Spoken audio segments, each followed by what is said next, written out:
Thomas Jefferson, as most of you probably know because a book came out about it, had a Quran.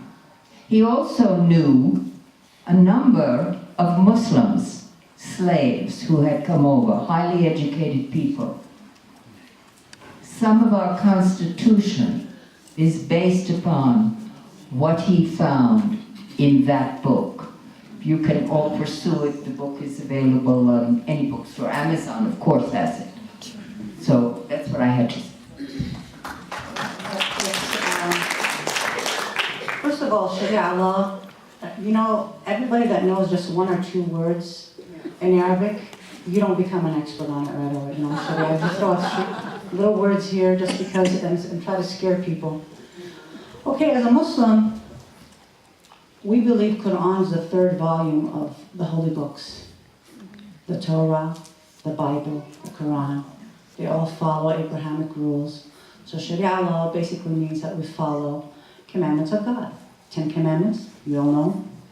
We're all familiar with that. Now, yeah, I follow the 10 Commandments. I also follow the American Constitution. I follow American laws. As a Muslim, I'm obliged to follow the laws of the country that I am in. And to go back to Thomas Jefferson, I want to touch on one thing. You know, Muslim representation, you know how we have the setup with Congress? That's the way Muslim countries are supposed to be represented.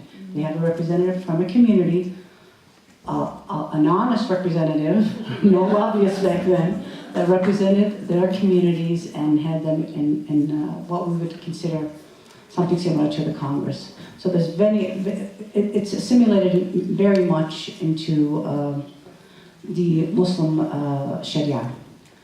So I'll let them know. Okay, yes. I'm an attorney. So I've studied American law. Our laws come from many different places, mostly European. But I've also, people come to me, and once you find out you're an attorney, they all want free advice and free, but that's okay. And they come, you know, I want to do my marriage contract according to Sharia law. And my first question is, where are you from? Because it matters. What an Afghan would call their Sharia law, and what you would find in Iran, and what you would find in Egypt, and where you would find, it depends on where you're from, how that country interprets Sharia law. And I go to Iran regularly. They don't have it right in some cases. I read the Quran, and what the Quran says and what the present Islamic Republic calls Sharia law don't always match, and it drives me insane, and it really irritates me. It depends on where you're from. Sharia law changes. So when people are, oh, we can't have Sharia law, like, well, you can't kill people. That Sharia law says you don't kill people. Sharia law, there's very specific and clear instructions in the Quran about certain things. And then there's Sunnah, the Prophet, that we go to, how the Prophet lived their life. And then, but then there's also all the baggage that cultures put on their law system and call it Sharia law. So you have to go to that place and say, what is their baggage, what is their stuff they're putting on my religion? And it matters. So for people to be all upset about Sharia law means that they haven't looked at it, they don't understand the concept, and they also don't, and many, you know, they don't know which one they're talking about. There's not one blanket, every Muslim follows this Sharia law. That's not true. So you have to look at who you're talking to and where they're from when you want to talk to them about Sharia law. There's also, I feel like the question is asking about Sharia law with a capital S, and it's like this bad word, like, ooh, they're talking about that Sharia again, like, but I almost feel like the way it should be understood is with a small s and really located in a lot of different contexts. Like, it's a corpus of jurisprudential thought. And what that means is that there are a variety of schools of thought. There are people that look at it and interpret it this way, and there are people that look at it and interpret it this way, like with case law. And that means somebody in Afghanistan that follows this school of thought is going to think this, and somebody in America that follows this school of thought is going to think that. So do I follow Sharia law? I follow what I think is the version in my life. I also live in the United States, so yeah. As far as I'm concerned, you go to paradise because you use the word quotidian. That's it. Okay, Sandra? Okay.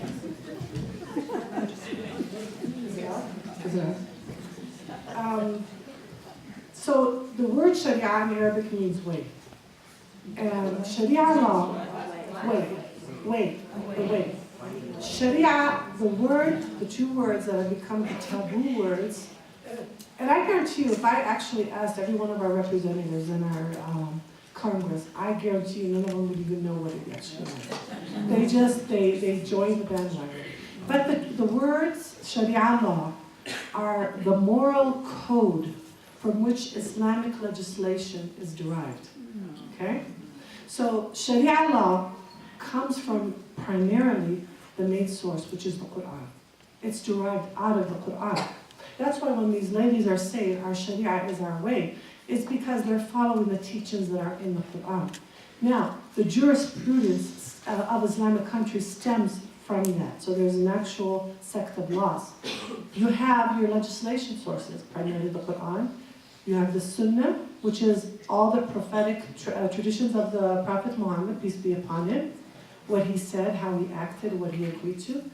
And then you even have methodologies, what we call ijtihad al-qiyas, where scholars get together and they take a certain situation and they're able, through studying, and we're talking, to be qualified to give a fatwa in Islam requires over 20 years of studying, over 12 principles of knowledge in Islam. And there are not too many scholars out there that have those qualifications. But what Sharia law has come to mean in the United States are nothing more than two taboo words. It's like the boogeyman. Yeah. And they have absolutely no clue what they're talking about. As Americans, we adhere to the Constitution. In fact, it's incumbent on us as Muslims. This is the rule of law. It's required as Muslims to adhere to the rule of law of the country. So once again, we were all born here. We have never even questioned to have two rules or two states. What people are utilizing is all propaganda. So once again, Sharia law is a valid term, but it pertains to legislation in an Islamic country. And by the way, as far as I'm concerned, there are no true Islamic countries that exist today that actually implement true Sharia. What you hear about these mass killings, these horrific cutting of the arms, these scary tactics, that's not how Sharia is. And I wish I would have an opportunity to speak to one of these people who utilize it so randomly just to put the fear and feed off of the ignorance of people. And unfortunately, that's what our current candidates are doing. Ben Carson, Donald Trump. I'd like to ask him what Sharia law meant, right? I hope that's Okay, one more. And I would remind you that even in this country, we all think we understand the Constitution, but you have 12 justices that don't agree on anything they ever have. So to have that kind of scholars and knowledge, and you know that they think they know, you would depend on our Supreme Court justices to understand the Constitution, and yet they don't agree on it. So you need to know that within Islamic community, people don't agree on the law. We do our best. We strive to be the best we can under the guidance that we ask guidance from God to help us with this. But just as all other scholars of law, Sharia law is something that is ever changing, and it's a matter of opinion and where you're from. Don't you just love these timid, repressed women? Okay, next question. Do you feel obligated to try and convert non-Muslims to your faith? No. There is no compulsion in religion. You have your own way of life, and no one's going to obligate you to do anything. And with that resounding no, I think we can move on. Okay. Please help us understand the word jihad, especially the way it's used in the media. What was the question? Please help us to understand the word jihad, especially the way it's used in the media. Jihad, like everything else in the media. It's just what you say. Let the Southern end talk sometime. You know what? There's nobody better and cooler than you, Sister Sarah. You take the floor. God, Miss Getty. I want to pass the mic. Go ahead, sis. I'm just gonna say that, I practice jihad every day. It doesn't mean I'm warmongering and I'll stand up and I'll shoot you and, I'll throw a bomb on your house or something. No, it's that inner strife that I go through every day. Whatever actions I wake up from this morning to placing breakfast on the table for my family. Did I make this breakfast right? Oh, wait a minute. No, I didn't do this the right way. There's, having burnt toast and scrambled eggs. I'd rather, let me fix it. I mean, that's just a small element of jihad. But there's also jihad in which it's more about values and ethics and how am I conducting myself every day. And we all know the difference between what is wrong and right. That's part of jihad.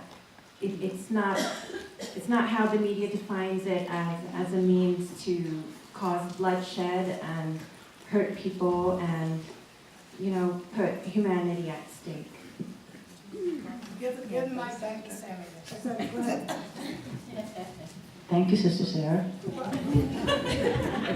I love Sister Sarah. She has a special place in my heart.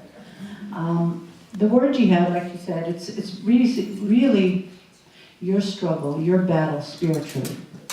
That's the way we feel about it. Sharia law, jihad are words that are used to justify dehumanizing Muslims and to make us basically the boogeyman in the neighborhood, to scare you. They're scare tactics, they're scare words. So jihad, my jihad is trying to be really peaceful at all times. That's a jihad. You find something, a battle within you that you have to address, and it's supposed to be, sometimes it could be, hard to be good, to be a good Muslim. For me, that's what jihad means. Okay, one more. So the word jihad in Arabic is stemmed from juhd, which means effort. And you find the word jihad used in many ways in the Quran. As the sisters alluded to, jihad for any Muslim means the ability to withstand something, the ability to endure something, the ability to resist something. So it's in itself, it's a form of battle. But it's not a figurative form of battle the way these people have taken it. And they've coined the phrase jihad. Once again, it's a political tool that they've utilized. As far as we're concerned, as far as mainstream Muslims are concerned, worship is a jihad, getting up in the morning is a jihad. I think every one of us can attest to raising kids as a jihad, right? So jihad itself means exerting effort. That's what it means, that's all it's meant. What your particular battle is, that's your jihad. But as far as God, Allah subhanahu wa ta'ala, we are asked to conduct our lives to always overcome whatever it is that we have to jihad for, right? So everything, the minute you walk out of here could be a form of jihad. Dealing with Trump, for me, is a huge jihad, right?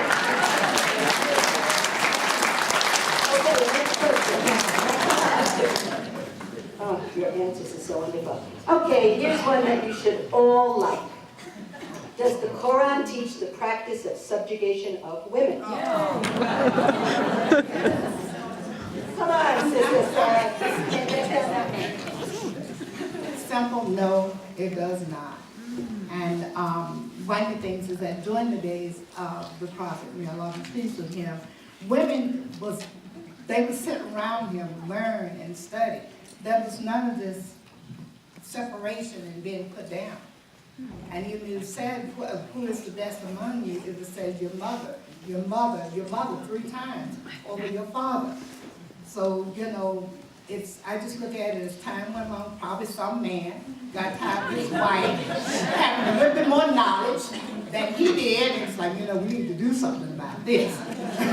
So, you band together and what, didn't your wife teach you? Because even now, when we're having our classes in Islamic Center, there are men who will say to their wives, And I had a man tell me, Sister Sarah, I love you, but my wife is, I like her the way she is, so she can't come to the next class. And that's sad, because we are, you know, our children's first teachers. But, you know, things happen, and not always for the best. So, no. We have to understand that Islam actually came during a time of ignorance or jahiliyyah, when young infants were buried underground, and it was girls, they were buried. And when we talk about the 1920s women's rights movement in America, Muslim women were given those freedoms long before 1920s, 1400 years ago.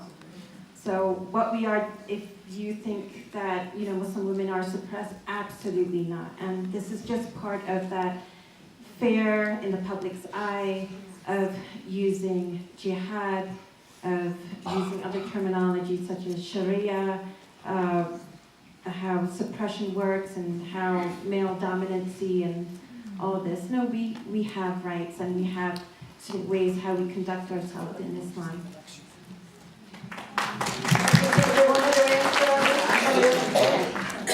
I would say no, just patently, but I'd also say that patriarchy exists.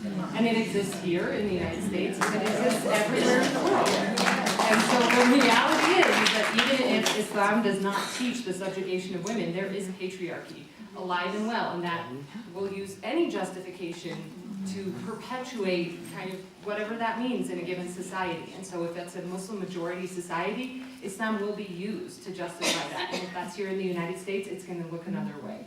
So just be clear, I guess, that that is kind of a different way of looking at it and analyzing that. Okay, next question. I just wanted to point out that subjugation of women, we see it in the paper. We see it in Afghanistan, and particularly in Saudi Arabia. This is terrible, but that's cultural. That's their traditions. They brought that up. That has nothing to do with Islam. It has nothing to do with being Muslim. As someone pointed out, that's patriarchy. And my personal feeling is they are afraid of women.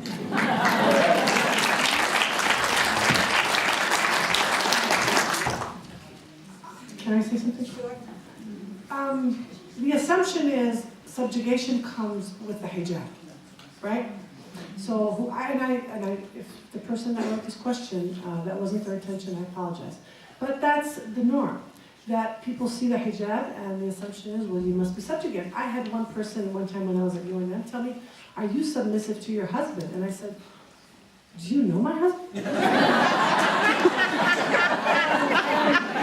said, not that I adore my husband, and people that know us know our relationship, but I told him I'm submissive to God, but I'm not so. There is no man that's going to make me submissive. What you have to understand, though, and I speak generally here, Islam itself was a reformist religion when it came down. You have to keep in context the peninsula, the Arabian Peninsula, the status of that peninsula when Islam was first revealed. You want to talk about rampant oppression. You want to talk about female subjugation. You want to talk about female infanticide. And when Islam came, Islam prohibited all this. So, in fact, Islam emancipated women. To think that hijab subjugates a woman is a level of superficiality like no other. For me, this hijab empowers me. For me, this hijab abolishes sexualization of females. You want to talk about cultures. Why is it that here in the West, if a woman is not half naked, she is not a free woman? Yeah. Why is that concept? It's all in the perception. For me, if I can conduct my business wearing a hijab, that's me empowering myself. That's me asking people to treat me as a human being, not a gender, right? So that's where empowerment comes from. But when you want to talk about status of women, Islam, with the coming of Islam, Islam gave rights to women like no other. Islam allowed, I mean, are we going to go into the rights of women in Islam through different sections? Because, yeah, I hope some of your questions ask about, because we want to talk to you about the rights that Islam attributes to women, and I think you're going to be fascinated. Thanks. Okay, next question. Why don't Palestinian schools change inflammatory material in their textbooks, especially against Jews? Repeat. Why don't Palestinian schools change inflammatory material in their textbooks, especially against Jews? Why doesn't Israel end its occupation and genocide?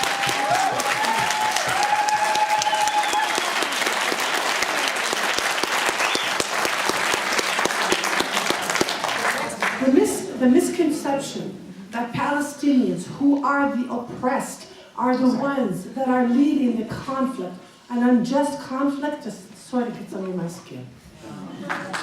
Enough. That is a total myth. That is nothing more than a tool that Israeli propagandists use. I am a Palestinian. I have lived in Palestine. There are several Palestinians here. I'm sure every one of you knows at least a Palestinian. And we do not adhere to that. And ironically, there are many Jews that understand that as well. And thank God for that. We have got to put an end at this kind of philosophy.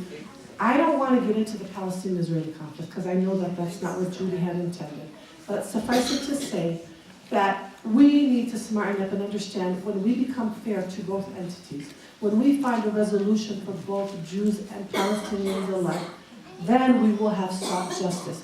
But nowhere is the David ever going to beat the Goliath. I mean, we need to be able to give empowerment to those who are oppressed, right? So that's a whole different thing. Okay, why do we humans hold on to religious beliefs about anything? Why do we humans hold on to religious beliefs about anything? Because you need to have faith. You have to have faith to sustain you. You have to have something that feeds your spirit. I mean, for me, that's the way it is. Religions can be very beautiful. And if people mistranslate them, that's their fault. I have to touch on the Palestine issue, all right? I'm Palestinian. I think the question shows how much ignorance there is. It needs to be addressed that anti-Semitism did not start in the classrooms in Palestine. Palestinians were the first to open their arms to many of the victims of the Holocaust. So there has to be a just solution in Palestine. And it's a big part of the war on Islam, the diversions that you have away from the human rights catastrophe that's happened in Palestine. And now you have it spread in Syria and in Iraq, everywhere. It spread to the whole Middle East. And it started with unjustly displacing and taking away the rights of a whole population and a country. So we're all sophisticated. And we're all better for it to understand that. And I'll give the question for somebody else. Would you like to talk about religions? Talk about the other question, which is, I think it's a great question. It's really nice and abstract. I can only, which I love, and I think it's really interesting. And I can only speak from my personal perspective. I don't know why all people do. I know, from my point of view, I was raised Muslim, so. Of course, that's by virtue of however I was born, but to me, I want to know why I'm here. And I think that's the basis of, say, for Islam or anyone else. They want to know, why am I here and what's my purpose and what's my role and how do I understand the universe? How do I understand my relationships with other humans? And, not everybody follows a religious path and not everybody necessarily needs to. I mean, we look around the room and there are plenty of people that don't, or that are agnostic or atheist, and that's totally fine with me. But for me, Islam really, it opens up an analysis of how I see myself in the world and how I understand my purpose and how I understand how I'm supposed to behave and act and serve on a daily basis and every morning wake up and bring myself into the universe. I also just am really curious, so I use that lens to look at everything, and I have an innate sense of belief, and maybe not everybody has that, you know. And for me, when I look at the cosmos, I feel very spiritual, and I think, you know, some of us have that and some don't. Okay, I'm passing on to the next question. Oh, great. I'm sorry, I always have to. Go ahead. It's Passion is the good. educator in me. Plus the It's the passion. educator in me. Spirituality is important.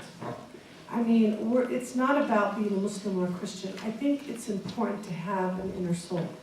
I work a lot with youth. Unfortunately, in the last 2 weeks, we've had 2 teenagers kill themselves. Not Muslim, by the way, right?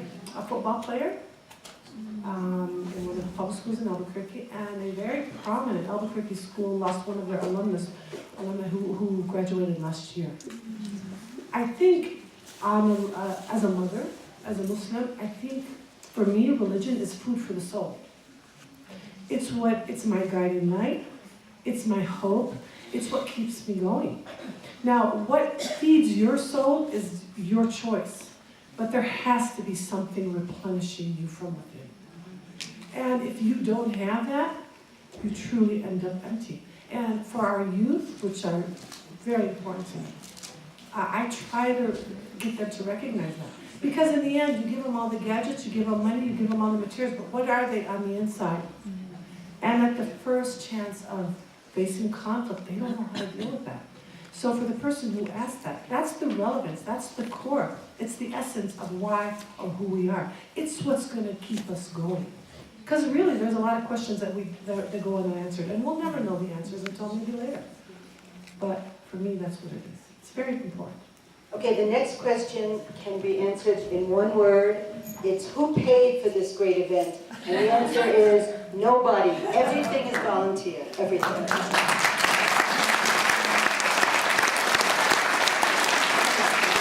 Okay, next. How is the rhetoric, can you hear Donna? How is the rhetoric of the presidential campaign impacting you? How is the rhetoric of the presidential campaign impacting you? Well, I'm going to bring this down to the youth, how they suffer from the negative rhetoric that's out there, the hateful, it's hate crime, hate speech that's being spewed from presidential candidates. The most powerful seat, not just in America, in the world, is preaching hate speech against a community. First it was the Mexicans, then the Muslims, then, as the poem goes, first it's going to fall upon other people too. I'm going to give you a story of a young lady who was about 14 years old. She wears a hijab, very smart, very gifted. As soon as the San Bernardino incident happened, and the presidential candidates jumped on it, and all the attacks in the media happened, right away it went to the kids. They started to pick on her, started to poke her. You're ISIS, you're Muslim. It directly impacts youth. She comes home crying every day. She doesn't want to go to school. I've been chased down by many middle-aged American men, at least 3 in the last couple of months. And one spat on my car, get out. But over 6'4" foot, over 300 pounds, and just gave me a dirty look and spit on the car. Middle-aged white men. And I have